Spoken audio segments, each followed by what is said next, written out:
Kita percaya bahwa ada banyak hal-hal yang indah, ada hal spiritual, ada begitu banyak rahasia-rahasia iman yang Tuhan percayakan kepada gembala saudara di tempat ini untuk menggembalakan saudara di hari-hari hidup saudara yang penuh dengan tantangan ini. Mari kita berikan kemuliaan bagi Tuhan kita, saudara-saudara. Baik saudara, dalam beberapa menit ke depan ada satu tema dalam pemberitaan firman Tuhan yang akan menghantar kita, yaitu kita baca sama-sama keselamatan yang sejati. Coba katakan di samping kiri kananmu, keselamatan yang sejati. Kita buka kitab kita bersama-sama dalam kitab Ibrani pasal 2 ayat 1 sampai dengan ayat yang keempat. Lembaga Alkitab Indonesia memberi judul keselamatan yang besar.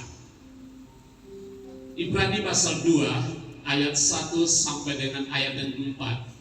Saya ayat yang pertama, Bapak Ibu ayat yang kedua, lalu ayat yang keempat kita akan baca sama-sama. Karena itu harus lebih teliti kita memperhatikan apa yang telah kita dengar, supaya kita jangan hanyut di bawah arus.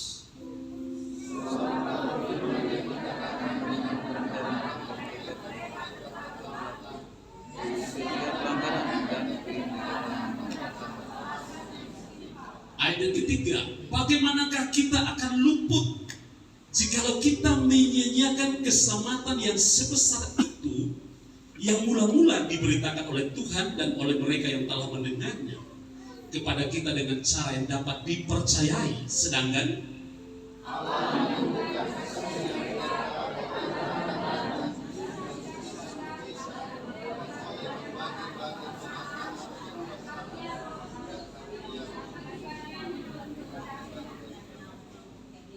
mari kita berikan kemuliaan bagi Tuhan kita. Tahu saudara bahwa hari-hari ini arus dunia begitu keras, dan tahu saudara bahwa hari-hari ini Tuhan begitu serius dengan saudara. Tadi pagi dalam doa saya mendapatkan sebuah impartasi bahwa hari-hari ini Tuhan begitu serius dengan anaknya. Tuhan begitu serius dengan manusia hari-hari ini. Korbannya di atas salib menunjukkan bahwa dia serius untuk keselamatan dunia ini. Tapi menjadi persoalannya, apakah kita serius memperkarakan hidup kita hari-hari ini dengan Tuhan? Kalau kita bicara tentang keselamatan, Bapak Ibu, bicara tentang keselamatan adalah usaha Allah untuk mengembalikan manusia pada rancangannya semula, yaitu apa saudara? Imago Dei, serupa dan segambar dengan Kristus. Bicara tentang keselamatan, bagaimana usaha Allah mengembalikan manusia kepada rancangan yang semula, yaitu Imago Dei, serupa dan segambar dengan Kristus. Dalam Kejadian 1 ayat 26 dan 27, Allah berkata, baiklah marilah kita menjadikan manusia menurut rupa dan gambar kita. Rupa dan gambar kita tidak bicara tentang face atau wajah. Rupa dan gambar kita tidak bicara tentang body atau tubuh. Rupa dan gambar kita tidak bicara tentang tinggi badan atau berat badan atau jenis kelamin. Tapi rupa dan gambar Allah berbicara tentang kualitas. Coba katakan kualitas. Kualitas mutu kehidupan orang percaya yang harus sama dengan Kristus. Jadi usaha Allah mengembalikan manusia pada rancangannya semula. Dan bicara tentang keselamatan juga saudara, bicara tentang keselamatan adalah kebutuhan manusia yang paling tertinggi, Bapak Ibu. Amin. Teman-teman dia kontak dengan saya, teman-teman dia. Keselamatan sejati adalah kebutuhan manusia yang paling tertinggi, Bapak Ibu. Makanya Yesus berkata, apa gunanya seorang memiliki seisi dunia tapi jiwanya binasa?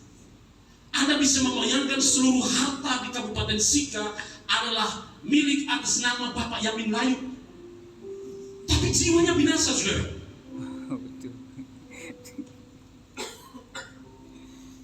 Apa gunanya seorang memperoleh seisi dunia tapi dia kehilangan nyawanya?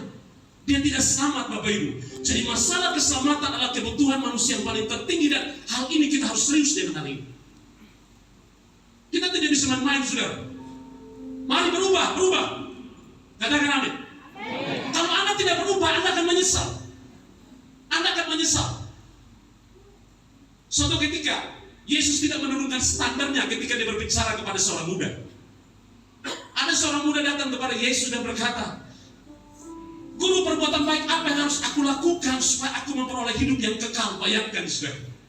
Dia merindukan sebuah kehidupan yang kekal. Dia datang kepada Yesus dan berkata, "Guru, perbuatan baik apa yang harus aku lakukan supaya aku peroleh hidup yang kekal, supaya aku selamat?" Yesus berkata, "Jangan membunuh, jangan berzina, jangan berdusta, dan jangan. Tapi dia bilang begini, semua ini sudah saya lakukan sejak masih muda. Apa lagi masih muda?" Yesus berkata, "Mas, ada satu yang kurang. Pergilah jualah harta, bagikanlah kepada orang miskin, ikutlah aku." Lalu Alkitab berkata bahwa dia mundur dari Yesus, dia gelisah. Poin ini mau menyatakan kepada kita bahwa Yesus tidak pernah menurunkan sebuah standar. Amin. Yesus punya standar. Dia tidak pernah menurunkan sebuah standar. Mungkin Anda berkata kepada saya, "Pak, saya tidak berzina, Pak, tapi saya korupsi. Pak, saya tidak berzina, saya tidak korupsi, saya hanya maki. Pak, saya tidak korupsi, saya tidak maki, saya tidak benci orang, Pak. Tapi saya selalu melakukan pelanggaran yang kecil-kecil saja." Jangan Bapak, Kristus yang kita sembah sebagai Tuhan dan Allah tidak pernah menurunkan sebuah standar. Amin. Oleh karena itu Anda jangan mengurangi standar Anda. Tidak boleh mengurangi standar Anda dalam pendirian saudara akan Tuhan. Nah, sebagai orang percaya kita harus menyadari bahwa ada satu topik yang paling penting dalam keselamatan, yaitu kasih karunia. Amin. Amin, saudara. Amin. Ini menarik sekali, saudara. Ada satu topik dalam kaitan dengan keselamatan yang sejati, yaitu kasih karunia. Efesus 2:8-9 berkata, "Sebab karena kasih karunia kamu diselamatkan oleh iman. Itu bukan hasil usahamu, tetapi pemberian Allah." Tetapi pemberian Allah itu bukan hasil pekerjaanmu. Jangan ada orang yang memegahkan diri. Amin. Tidak boleh ada orang memegahkan diri. Lalu menjadi sebuah pertanyaan adalah, apa itu kasih karunia? Kasih karunia adalah suatu pemberian yang sangat bernilai dan dibutuhkan. Tidaklah disebut sebagai kasih karunia kalau pemberian itu tidak bernilai. Amin. Tidaklah disebut sebuah kasih karunia kalau itu tidak dibutuhkan. Jadi bicara kasih karunia adalah sebuah pemberian yang sangat bernilai dan sangat dibutuhkan. Bicara kasih karunia adalah pemberian diberikan dari pihak yang lebih tinggi derajat atau statusnya kepada pihak yang lebih rendah. Itulah yang membedakan kekristenan dengan yang lain. Di luar kekristenan dari bawah ke atas. Kalau kekristenan dari atas ke bawah. Mari kita berikan kemuliaan bagi Tuhan. Pemberian yang diberikan dari pihak yang lebih tinggi derajat atau statusnya kepada pihak yang lebih rendah. Lalu bicara kasih karunia adalah pemberian yang tidak memandang kelayakan daripada si penerima pemberian. Anda tidak layak, tapi diberi. Amin. Kita tidak layak. Kita ini punya latar belakang buruk semua. Amin. Kita ini punya cerita hidup yang buruk, rapuh, mengerikan. Tapi saudara, kita menerima kasih karunia, pemberian yang tidak memandang kepada kelayakan si penerima pemberian. Itulah kasih karunia.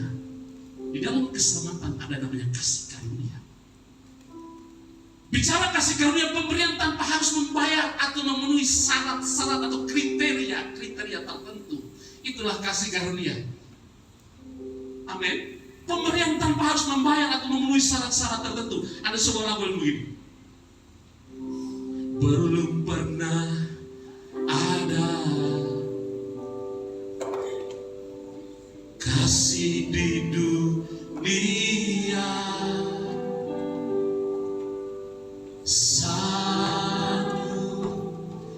menerima diriku apa adanya selain kasih-Mu Yesus. Dan sungguh tiada lagi dan tidak akan pernah ada lagi, saudara. Amin. Amin Bapak Ibu. Bagaimana betapa mahal, saudara. Betapa mahal. Oleh karena itu jangan buat diri Anda murah. Amin saudara. Karena kualitas hidup saudara itu berbeda. Berbeda saudara. Minggu sore kemarin saya sempat cerita di tempat ini bahwa suatu saat ada terjadi sebuah regenerasi kepemimpinan dalam sebuah kerajaan. Pucuk pimpinan raja ini meninggal. Lalu ada anaknya yang harus meneruskan tongkat estafet kepemimpinan dalam sebuah kerajaan. Tapi ketika sudah terjadi tongkat pergantian estafet kepemimpinan kerajaan, Bapak Ibu, banyak orang tidak suka, yang ada di sekelilingnya mereka tidak suka. Lalu mereka berusaha untuk menjatuhkan anak raja ini dalam berbagai macam skandal, dalam berbagai macam perbuatan-perbuatan kejahatan atau perbuatan-perbuatan daging, perbuatan-perbuatan skandal. Lalu mereka mengirimkan perempuan-perempuan pelacur untuk bagaimana menjerumuskan anak raja ini supaya tahta ini bisa diganti. Berkali-kali dan sudah begitu lama mereka berusaha untuk menjatuhkan anak raja ini, tapi anak raja ini tidak pernah jatuh dalam setiap jebakan mereka atau skandal-skandal jebakan yang mereka siapkan kepada itu. Lalu waktu yang cukup lama, lalu mereka datang bertanya kepada anak raja yang sudah jadi raja, Tuanku raja, kenapa ada begitu banyak orang yang mau menjebak Tuanku raja untuk Tuanku raja jatuh dalam skandal, dalam dosa, supaya menjadi sebuah alasan untuk mereka menurunkan Tuan Raja dari tahta kerajaan itu. Tapi Tuan Rajanya berkata begini, saudara, kualitas DNA saya ini DNA anak raja. Tidak mungkin saya menjebloskan diri saya kepada DNA dunia. Saya ini anak raja, bagaimana mungkin saya begitu murahan untuk menyatukan diri saya kepada skandal-skandal seperti itu? Dengan baik saudara, kualitas Anda memang berbeda. Amin. Kalau tidak, kami orang timur bilang Pagnes. What of the meaning of the Pagnes? Pagnes itu kalau orang Sablet leha. Kalau orang Pomere bilang apa? Sama bilang Hamapoy.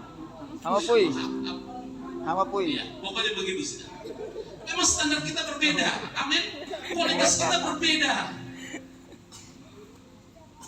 amin. Sudah diberkati Tuhan, amin.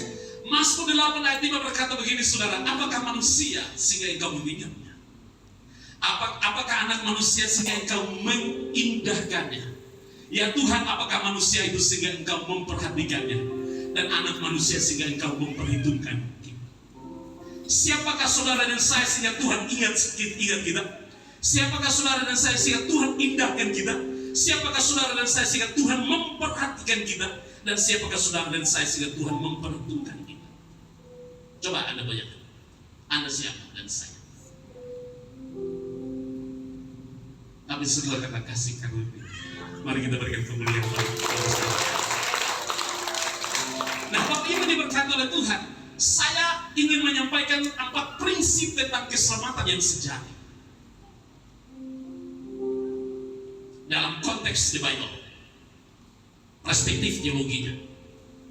4 prinsip hukum keselamatan sejati. Prinsip yang pertama, kita harus percaya bahwa keselamatan hanya ada dalam Kristus Yesus Tuhan. Katakan amin. Keselamatan hanya ada dalam Yesus Kristus Tuhan. Alkitab berkata bahwa di kolong langit ini tidak ada nama lain yang Allahnya manusia dapat diselamatkan, hanya ada dalam Kristus Yesus Tuhan. Itu prinsipnya. Lalu bertanya kepada saya, Pak, bagaimana dengan prinsip-prinsip toleransi atau moderasi beragama yang lagi dibangun di negeri ini? Moderasi beragama, toleransi beragama mungkin dalam hal kontekstual tentang hal-hal sosial, boleh. Tapi dalam hal keselamatan kita harus punya prinsip bahwa keselamatan tidak ada dalam siapapun juga selain di dalam Dia. Sebab di kolong langit ini tidak ada nama lain yang diberikan kepada manusia yang olehnya kita dapat diselamatkan. Oleh karena itu, jangan sesekali tinggalkan Kristus hanya gara-gara tahta, harta, dan wanita.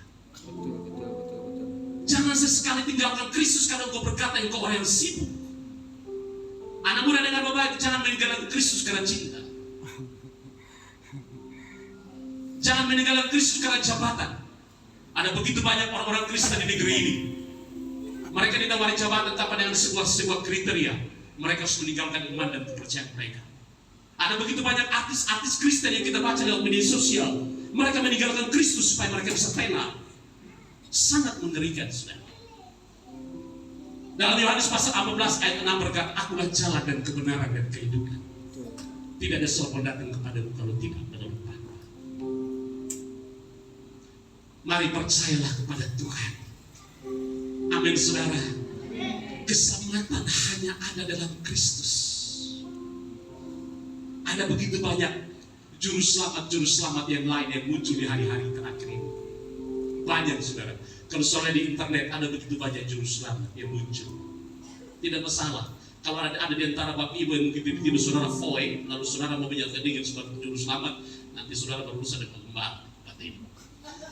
Nah, saudara, kita lihat bahwa keselamatan hanya ada dalam Kristus Yesus.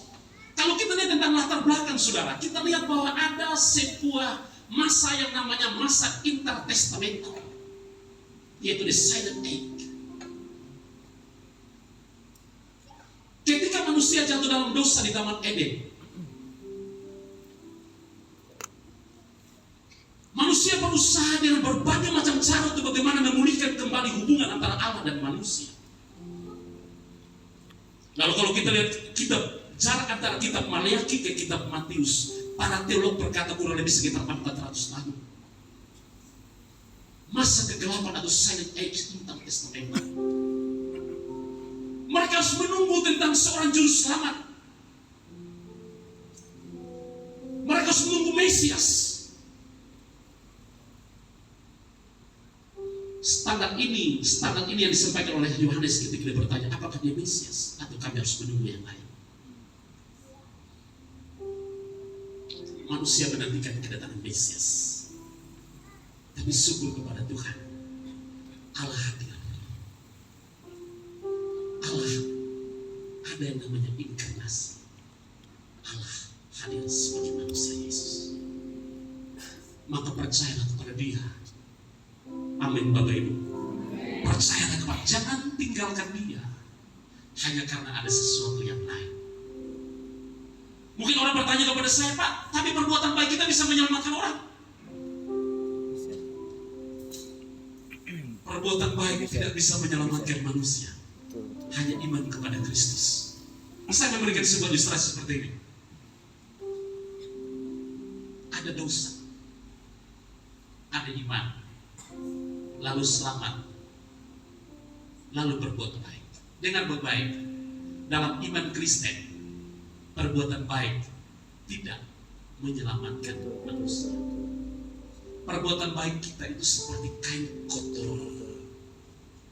Amin, Bapak Ibu. Jadi manusia berdosa, manusia harus percaya kepada Kristus. Manusia berdosa, manusia butuh juru selamat yang tidak berdosa, yang namanya Yesus. Amin. Yesus adalah Tuhan dan Allah. Alkitab katakan tanpa dosa, tanpa salah. Dia harus tidak berdosa. Alkitab katakan dalam ketaatannya, dia taat sampai mati, bahkan sampai mati di kayu salib. Harus beriman kepada Kristus. Orang yang berdosa harus beriman kepada Kristus supaya selamat.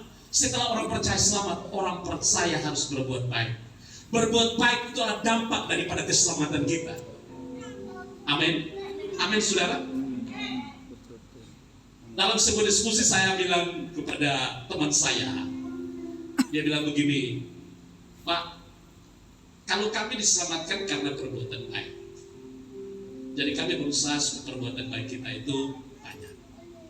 Lalu saya bertanya, kalau perbuatan baik dan perbuatan jahat sama bagaimana? Dia bilang baik, perbuatan baik tidak menyelamatkan kita.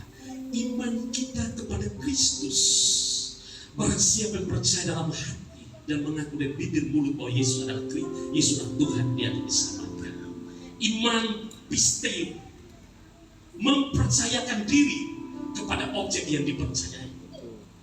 Jadi kalau kita percaya kepada Kristus, kita harus mempercayakan diri kepada Tuhan yang kita percayai. Persoalannya banyak orang percaya tapi tidak mau pistio, tidak mau mempercayakan diri kepada Tuhan yang dipercayai. Ini persoalannya. Makanya dalam hidupnya kadang-kadang ada standar ganda. Ada standar ganda dalam hidupnya. Di rumah itu kalau ada apa larinya ke kuburan. Wah, bahaya. Lari ke kuburan masih percaya orang mati, bahaya. Bapak Ibu, dalam pengeringan kita akan Tuhan tidak boleh ada standar ganda. Amin. Hanya Yesus saja. Mari kita berikan kemuliaan bagi Tuhan kita sekarang. Hal yang pertama, salah satu prinsip keselamatan kita adalah, prinsip keselamatan yang sejati adalah Yesus Kristus satu-satunya Tuhan dan Juru Selamat dunia. Prinsip yang kedua adalah ini, saudara. Proses keselamatan menitik beratkan pada pembentukan karakter atau karakter building. Proses keselamatan itu menitik beratkan pada pembentukan karakter atau karakter building. Jangan kita berkata bahwa kita percaya kepada Kristus, tapi karakter itu buruk. Amin. Yesus berkata, barang siapa ikut aku, dia harus sangkal diri dan pikul salib. Persoalannya banyak orang tidak mau sangkal diri dan pikul salib dalam hidupnya. Itu persoalan. Persoalannya banyak orang tidak mau sangkal diri dan pikul salib. Ini masalah. Sebuah kriteria atau syarat, barang siapa ikut aku, dia harus sangkal diri dan pikul salib. Nah, proses pembentukan karakter kita pada level ini, sangkal diri dan berpisah. Banyak orang mau melewati jalan yang lebar, tidak mau melewati jalan yang sempit. Ini masalah. Ada sebuah lagu bilang begini. Di dalam dunia ada dua jalan, lebar dan sempit. Mana kau pilih?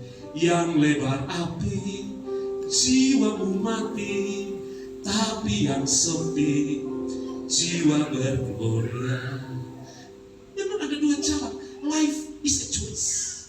Hidup ini sebuah pilihan. Anda mau selamat, Anda mau ke surga, tapi Anda tidak mau mempercayakan diri kepada objek Tuhan yang saudara percayai.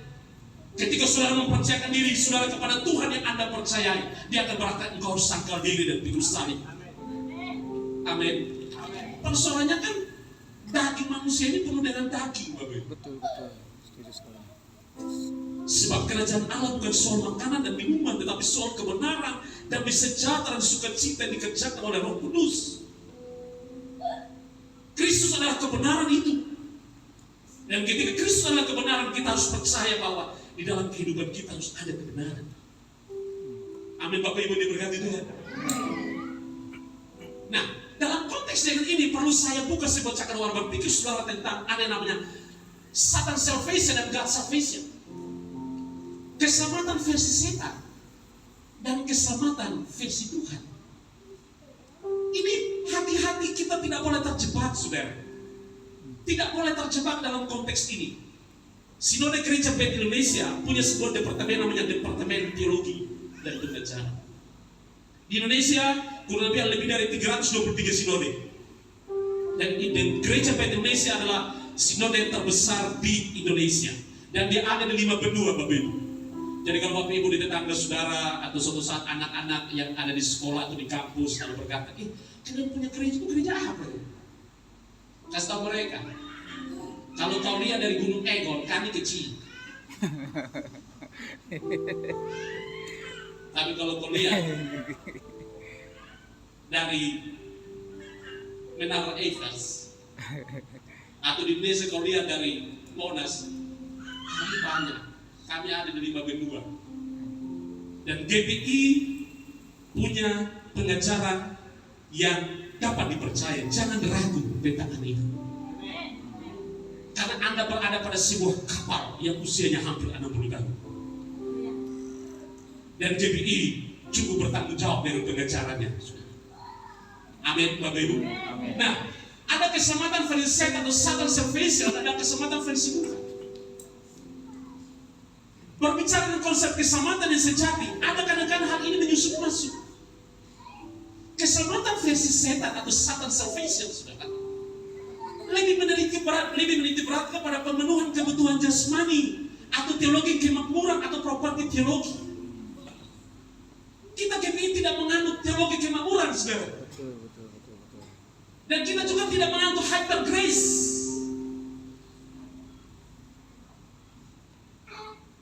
Kita tidak menganut yang namanya anugerah overdosis.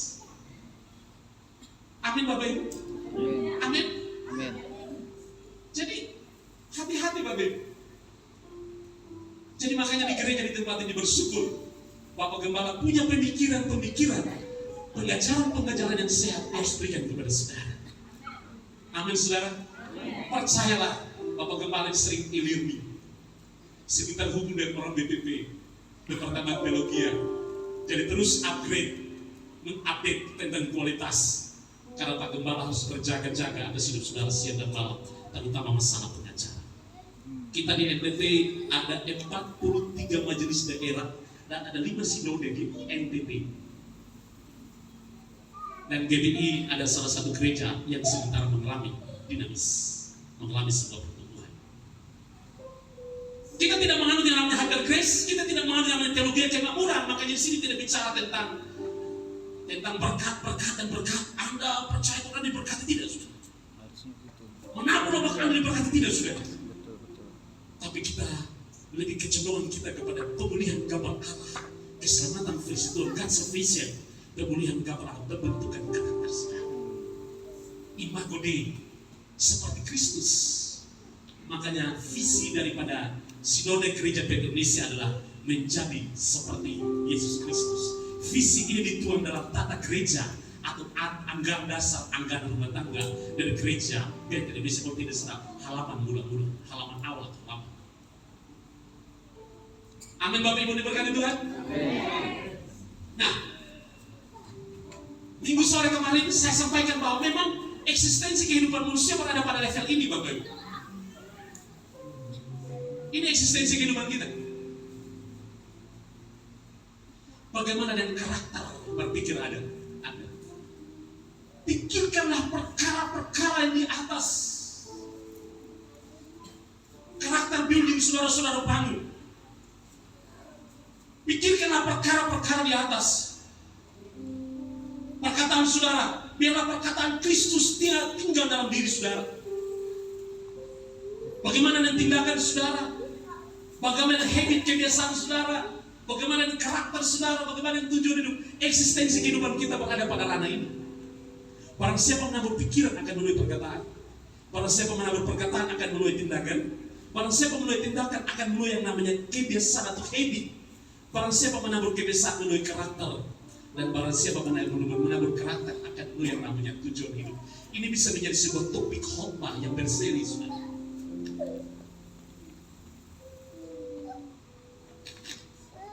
Tapi karakter building kita harus kita iris dalam ranah-ranah ini. Amin Bapak Ibu. Amin. Kita ini berantakan saudara. Setiap hari kita perlu merapikan hidup kita dengan pertolongan Roh Kudus yang menuntun saudara. Roh Kudus Parakletos akan menuntun saudara dalam segala kebenaran. Amin Bapak Ibu. Amin. Amin Bapak Ibu. Mari berubah saudara. Mari berubah, katakan amin. Berubah saudara. Bangun karakter saudara yang pertolongan Roh Kudus. Kalau Anda beriman kepada Kristus, tapi kalau karakter Anda buruk, iman saudara pasti bermasalah. Anda belum pristine, belum mempercayakan diri kepada objek Tuhan yang saudara percayai. Mari kita berikan kemuliaan bagi Tuhan kita. Hal yang ketiga dari keempat yang akan saya sampaikan pada sore hari. Yang pertama, keselamatan hanya ada dalam Kristus Yesus. Yang kedua adalah keselamatan dalam konteks karakter building harus saudara bangun. Kalau Anda tidak bangun karakter saudara, karakter Anda bermasalah, berarti iman saudara nanti bermasalah. Bilang percaya tapi mabuk terus. Yang ketiga, Proses keselamatan itu berlangsung dalam proses yang membutuhkan waktu. Katakan amin. Membutuhkan waktu. Seseorang tidak dapat mendadak menjadi sempurna. Amin. Setiap hari kita harus sangkal diri dan pikul salib, saudara.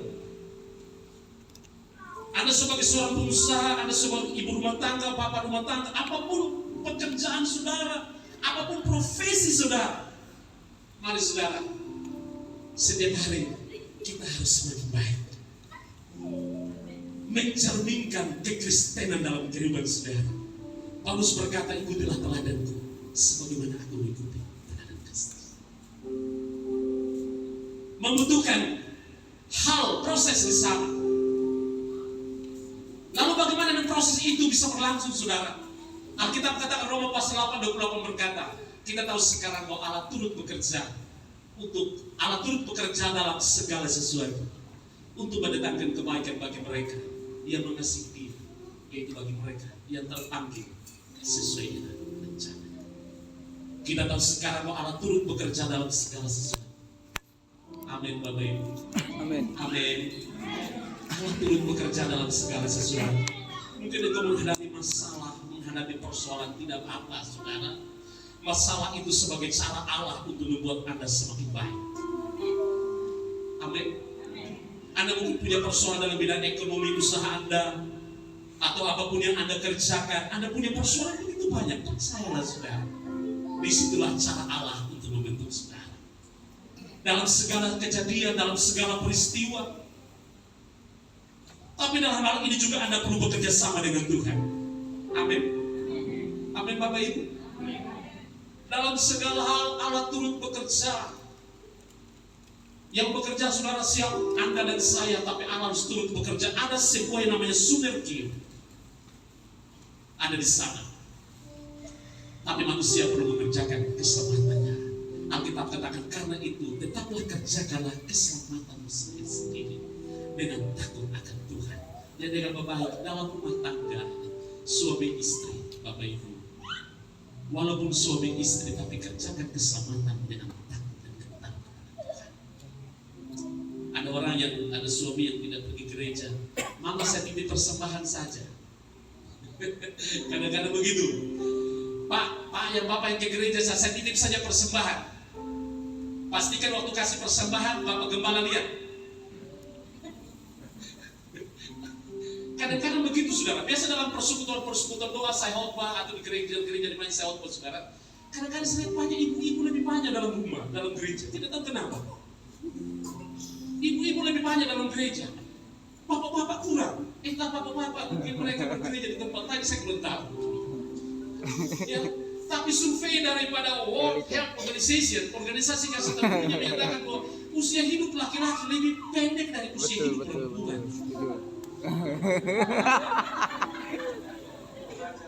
Iya, coba Anda cek di internet. Survei dari organisasi kesehatan dunia, World Health Organization menyatakan usia hidup laki-laki lebih pendek dari usia hidup perempuan. Artinya apa? Artinya apa? Saudara sudah tahu sendiri. Artinya laki-laki akan pergi duluan. Mama saya meninggal tahun 95, bapak saya meninggal tahun 95. Mama saya 2015. Dalam sebuah kompleks tempat kita tinggal, coba cek yang mati duluan siapa? Banyak suami-suami mati duluan.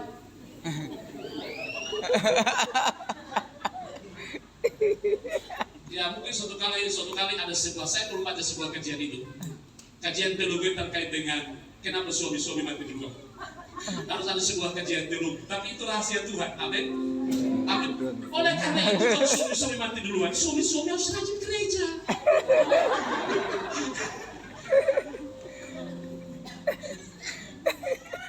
Kerjakanlah keselamatanmu sendiri-sendiri. Amin. Saya selalu bilang ada beberapa suami, ada beberapa istri kadang-kadang dalam pelayanan mereka tanya kepada saya, Pak, saya pun suaminya malas gereja, Pak. Dia marah-marah saya, pokoknya kami dalam rumah kayak neraka. Saya dan anak-anak sudah berdoa, tapi dia mengerikan, Pak. Pokoknya mengerikan, Pak. Mengerikannya seperti apa? Pokoknya semua kejahatan dilakukan itu. Anda akan buat kasar dengan saya. Ya, lalu suatu saat saya bertemu dengan suaminya. Saya bilang dia begini, Pak, kalau Pak pulang keluyuran malam, Pak, orang tua bilang tak Leo, orang lain tuh bilang lau ke darah, bisa diketahui, ya. Lalu Anda rumah itu Anda pikir sebagai sebuah hotel, lalu Anda sampai di rumah, lalu kemudian istri Anda banting-banting pintu, istri Anda lempar-lempar gelas atau lempar-lempar piring, Anda aman. Saya pastikan Anda aman. Begitu ya Pak? Dengar Bapak, belum selesai statement saya. Kalau Anda pulang istri saudara marah-marah, Anda bisa marah lebih suara-suara lebih keras. Istri Anda nadanya 5, Anda 10. Tidak apa-apa, Anda masih aman. Tapi hati-hati, ketika Anda pulang jam 2 pagi atau jam 1 malam, Anda buka pintu, istri Anda lagi menyembah, lagi berdoa, Anda hati-hati. Karena Anda tidak akan lagi berurusan dengan dia, tapi Anda berurusan dengan pemilik kehidupan itu. Anda pulang malam jam 12, Anda buka pintu, ada tangisan penyembahan dalam kamar itu sambil berlutut. Anda hati-hati, Anda dalam bahaya. Saya bicara sama Nabi, dia takut, saudara. Kenapa saudara? Karena urusannya bukan lagi dengan dia, istrinya, tapi urusannya dengan sumber kehidupan itu sendiri. Mari kita berikan kemuliaan bagi Tuhan. Nah, oleh karena itu saudara, terkait dengan hal ini harus, atau sebagai orang percaya harus membangun yang namanya progresivitas. Coba katakan progresivitas. Progresivitas. Beberapa waktu yang lalu, kekristenan Indonesia heboh dengan Kristen progresif. Tadi malam kita lagi bincang-bincang dengan Bapak Al bersama istri anak-anak. Dia sempat singgung tentang Kristen progresif yang dicanangkan, yang digaungkan oleh Brian CS dalam beberapa waktu yang lalu di media sosial. Lalu orang bertanya kepada saya, menurut Pak Eman, bagaimana dengan Kristen progresif? Ya saya bilang bahwa memang kekristenan itu progresif dari dulu. Kekristenan itu progresif. Contoh, di teman-teman di gereja Masih Jili di Timur, dulu ibadah tidak ada musik. Sekarang ada musiknya. Itu hal yang lebih baik. Kita di gereja Baik Indonesia, dulu perempuan tidak boleh melayani perjamuan. Dia bagaimana ya? Sekarang sudah diizinkan. Mengalami sebuah dinamika, sebuah progresivitas. Memang kekristenan harus bergerak lebih maju. Kekristenan ketika mengalami pertumbuhan itu namanya progresif. Bicara progresif, bicara tentang sesuatu perkembangan yang lebih baik. Tapi tidak bisa progresif dalam dua hal. Yang pertama, Tritunggal tidak bisa progresif.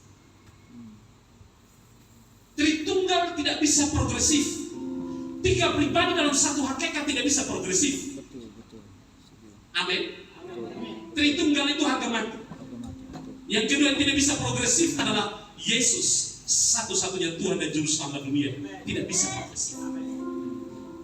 Yang lain bisa progresif terserah, tapi untuk hal itu kita tidak bisa progresif. Nah, terkait dengan hal ini, saudara, Anda harus mengalami yang namanya progresivitas. Setiap hari kehidupan saudara harus lebih baik. Dari 10 naik ke 20, dari 20 naik ke 30, 30 naik ke 40, 50, 60, 80, dan seterusnya. Anda harus mengalami progresivitas. Amin. Anda harus berubah. Coba katakan berubah. Berubahlah saudara. Kalau saudara tidak berubah, saudara akan menyesal. Berubah. Sebagai hamba Allah saya menyampaikan dari mimbar ini berubah. Anda berubah bukan hanya di gereja, tapi di luar sana. Di dunia marketplace. Anda mungkin terpanggil bilang punya sport entertainment. Anda terpanggil di dunia bisnis. Anda terpanggil di dunia development of the poor, atau church, atau edukasi, family and governance, politik, terserah. Tapi Anda harus berubah. Anda harus merapikan hidup saudara. Kalau Anda tidak berubah, Anda akan menyesal. Mari berubah. Mari mengalami progresivitas. Amin. Mari kita berikan kemuliaan bagi Tuhan kita. Hal yang terakhir. dari 4 prinsip keselamatan yang sejati. Mari kita baca sama-sama. Pengharapan kehidupan di dunia ini hanyalah kerajaan surga. Amin, saudara.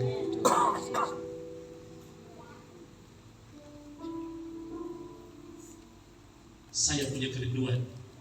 Suatu saat nanti Bapak Gembala ada di surga. Bapak Gembala melihat tidak ada pun satu jemaat GDI Selowi yang tidak ada di surga. Semua harus ada di surga. Amin.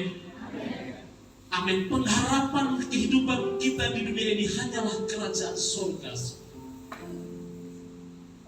Anda boleh sibuk dengan segala macam urusan saudara, tidak masalah.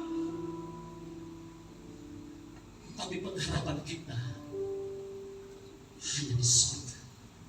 Ada sebuah lagu yang menyatakan begitu. Pengharapanku hanya Yesus saja, yang mati atas Golgota. Dia gembala jiwaku yang sungguh. Yesus, dia harapan. Pengharapan kita hanya surga. Suatu saat saudara mama saya pas waktu itu dia ada di dalam Tuhan. Pak Gembala di tempat ini tahu mama saya karena Pak Gembala pernah ada di Malaka. Dalam sebuah diskusi dengan mama saya sekitar jam 2 siang, jam 1 jam 2 siang, kami dia duduk di bawah pohon jambu mente, lalu dia melihat ke laut. Lalu saya bertanya kepada dia, biasa anak-anak kan ingin pesan dari orang tua seperti apa. Lalu saya tanya, Mama, saya boleh tanya kepada Mama? Dia bilang, mau tanya apa? Besok-besok kalau Mama mati, kita kubur di mana? Saya tanya begitu. Besok-besok kalau Mama dipanggil Tuhan, kita kubur di mana? Jawabannya sederhana. Dia bilang begini, itu urusan kalian orang hidup. Itu urusan kalian orang hidup, bukan urusan saya. Mau buang saya di laut, mau buang saya di hutan, saya tidak urusan, karena saya juga tidak tahu waktu itu. Yang penting saya sudah di rumah. Yes, amin. Yang penting saya sudah di surga. Amin. Suatu saat Anda akan terbujur kaku. Jantung saudara akan berhenti berdetak. Darah saudara harus stop mengalir dalam tubuh saudara. Yang penting Anda bertemu dengan Yesus. Oleh karena itu terkait dengan pengharapan kita hanya surga saudara. Hidup di dunia ini hanyalah masa persiapan untuk kehidupan yang akan datang. Katakan apa? Amin. Masa persiapan. Kita perlu mempersiapkan diri kita. Katakan amin. Persiapkan diri saudara dengan baik. Persiapkan diri saudara dengan baik, saudara. Kemarin beberapa hari lalu Pak Gembala dan jemaat Tuhan, saya ada fotokopi di salah satu fotokopi terbesar di kota ini. Saya sebentar fotokopi, lalu tiba-tiba Bapak Ibu, beberapa pelayan di toko itu mereka kaget. Karena ada orang yang mereka kenal mati. Ada seorang ibu mati. Lalu mereka, aduh, ini kemarin saya mesti ketemu. Aduh, ini masih muda-muda. Lalu saya berpikir, saya menggunakan momentum itu untuk saya bisa masuk, Bapak Ibu. Lalu saya bilang, kenapa anak kaget? Ini Pak, ini ibu mati, Pak. Kami tiba-tiba dia mati. Dia tidak sakit, tiba-tiba dia sudah mati. Lalu saya bilang begini, Nona, memang kematian datang seperti pencuri yang kita tidak sangka. Persoalannya adalah kapan kita akan mati. Ini tidak menjadi persoalan. Yang penting adalah sudah kita mempersiapkan. Amin. Kita harus mempersiapkan diri kita, merapikan hidup kita berantakan ini. Hidup kita ini berantakan, saudara. Dalam diri kita ada begitu banyak monster yang tidak mati, hanya tidur saja. Amin. Amin, Bapak.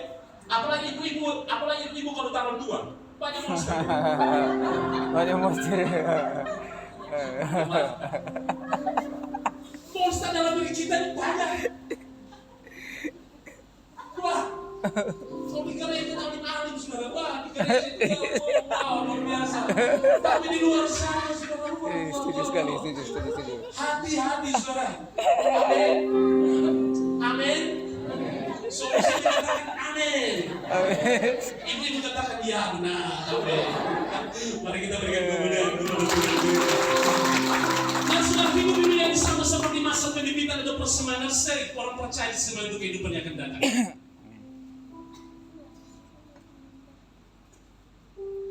Kesimpulannya, kita akan selesai. Kita belajar tentang keselamatan yang sejati. Kesimpulan yang pertama adalah keselamatan. Kita baca sama-sama di depan. Keselamatan hanya ada dalam nama Yesus. Katakan amin. Amin. Yang kedua, proses keselamatan menitikberatkan pada pembentukan karakter atau karakter diri. Amin. Rubahlah karakter saudara, rapikan itu. Betul. Yang ketiga, proses keselamatan berlangsung proses yang membutuhkan waktu. Yes. Lalu yang terakhir kita baca sama-sama. Pengharapan kehidupan ini hanyalah kerajaan surga. Mari tundukkan kepala kita. Kita berikan kemuliaan kepada Tuhan.